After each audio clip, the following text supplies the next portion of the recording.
नमस्कार। आर के त्यागी, गाजियाबाद, एनसीआर, दिल्ली। ओम सच्ची जनवानी चैनल पर आपका स्वागत है। चैनल को प्लीज़ सब्सक्राइब कर लें। आपका एक ही सेकंड खर्च होगा और हमारी जो भी हम वीडियो बनाएंगे लेटेस्ट सब्जेक्ट पर, वो आपको तुरंत मिल जाया करेगी और हमें भी एक मदद होगी, चैनल का विस्तार होगा। वीडियो को शेयर करें, लाइक कमेंट करें। कमेंट करने से आपके व्यूज़ पता लगेंगे और शेयर करने से all sections of society, all sections of political parties और गवर्नमेंट तक जाएगा और रिटायरी फ्रेंड्स को मोटिवेट करेगा और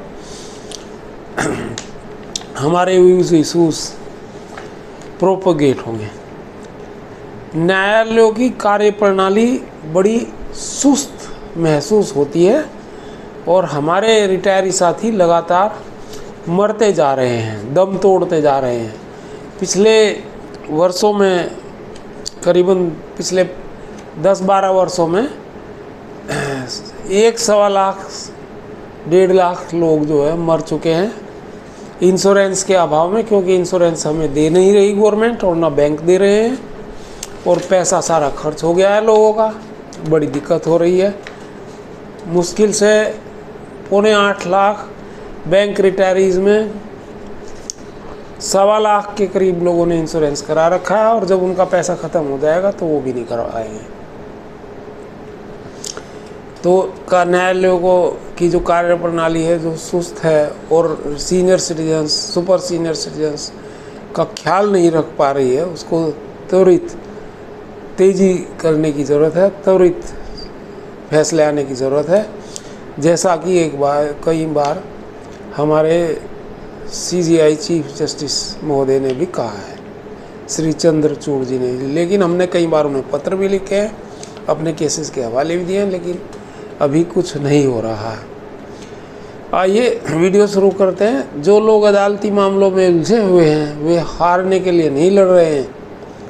मुकदमों में देरी अदालतों की कार्यशैली बन गई है।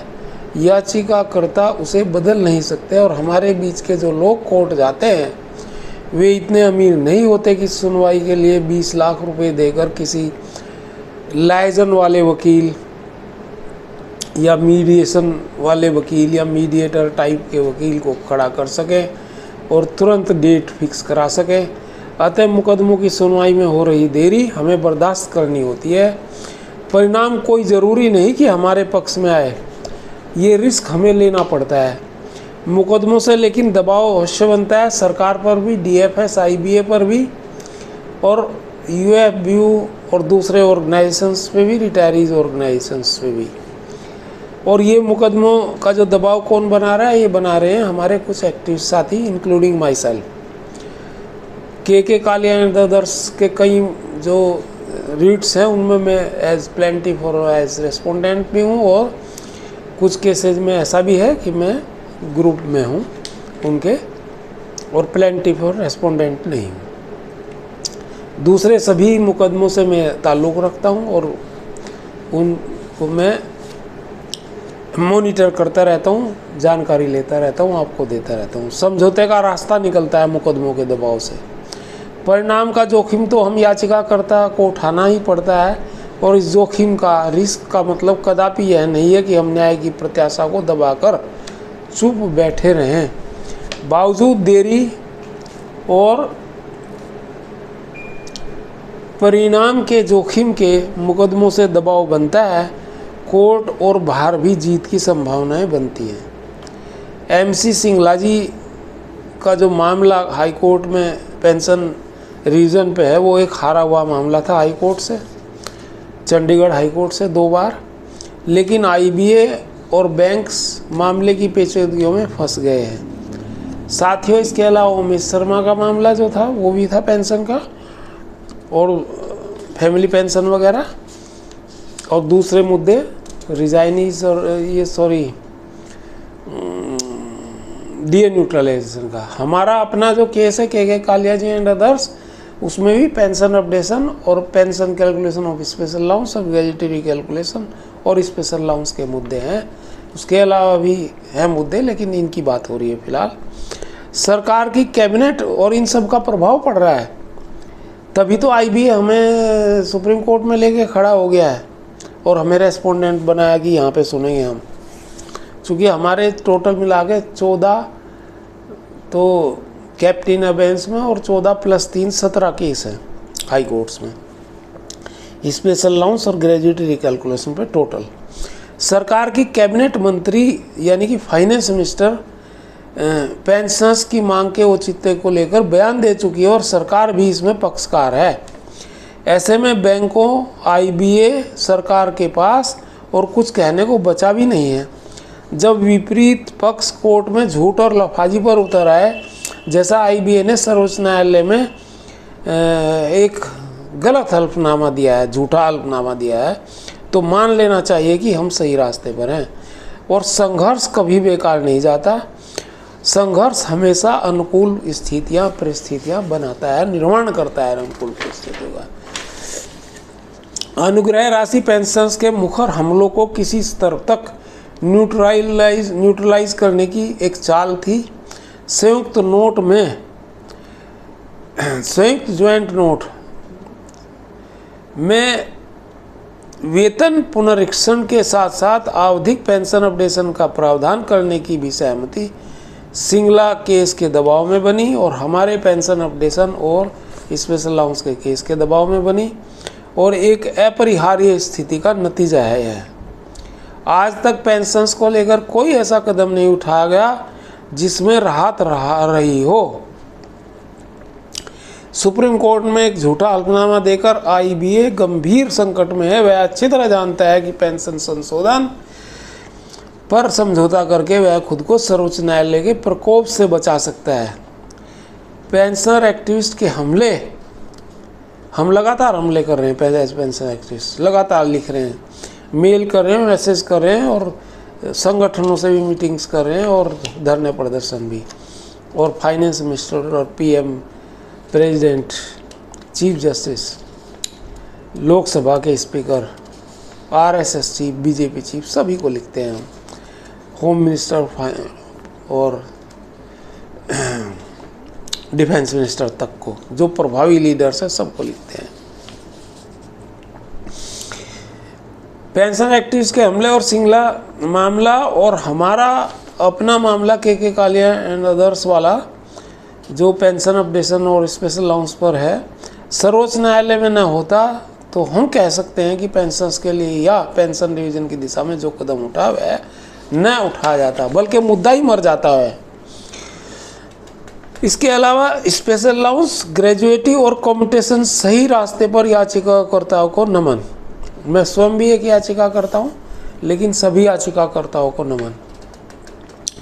दर्जनों विशेष भत्ते के मामले और केरल उच्च न्यायालय के एकल न्यायाधीश का इसके खिलाफ फैसला स्पेशल अलाउंस की वैधता को लेकर संकट गहरा गया है।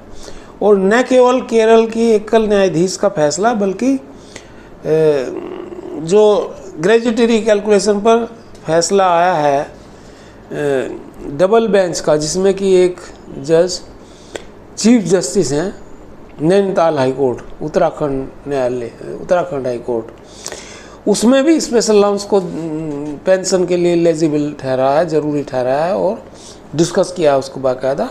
और इसमें केरल हाई कोर्ट का केस भी डिस्कस किया है और फोकस किया है उन्होंने पेंशन कैलकुलेशन पर, सुपरन्यूशन बेनिफिट्स पर, और साथ ही उन्होंने ग्रेजुएटी रिकैलकुलेशन अवार्ड कर दिया है स्पेशल अलाउंस के ऊपर। स्पेशल अलाउंस गलत मानसिकता से लाया गया है और यह सही है, यह साबित करना आईबीए के लिए है एक चुनौती है। तथ्य, सबूत और परिस्थितियों को ध्यानगत रखते हुए आश्वस्त हैं आईबीए के औचित्य को सही साबित नहीं कर पाएगा। आईबीए यूएफबीयू द्वारा स्पेशल अलाउंस को लेकर किया गया समझौता पेंशनर्स हितद्रोही है, जिससे 1/11/2012, 1/11/2017, 1/11/2022 के बाद सेवानिवृत्त पेंशनर्स को पेंशन की बड़ी राशि को छीना जा रहा है। इन तारीखों से लागू मूल वेतन को घटाकर पेंशन कटौती की गई है। और साथियों, अभी 26 जून और 28 जून में और 3 बड़े बैंकों ने, central bank, Punjab national bank, UCO bank ने वो किया है गजट नोटिफिकेशन स्पेशल अलाउंस को लेकर के पेंशन में नहीं होगा। और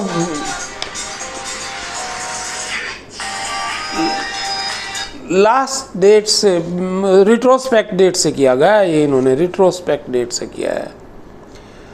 अब रिट्रोस्पेक्ट डेट से क्यों किया है, जबकि 12 साल हो गए उसको, इसका मतलब इन्हें कुछ कमी लग रही थी अपने काम में, इन्हें लग रहा था कि स्पेशल लॉन्च अलाउ होगा, तो ये इन्होंने एक जुगाड़ किया है जो फेल होगा इनका जुगाड़।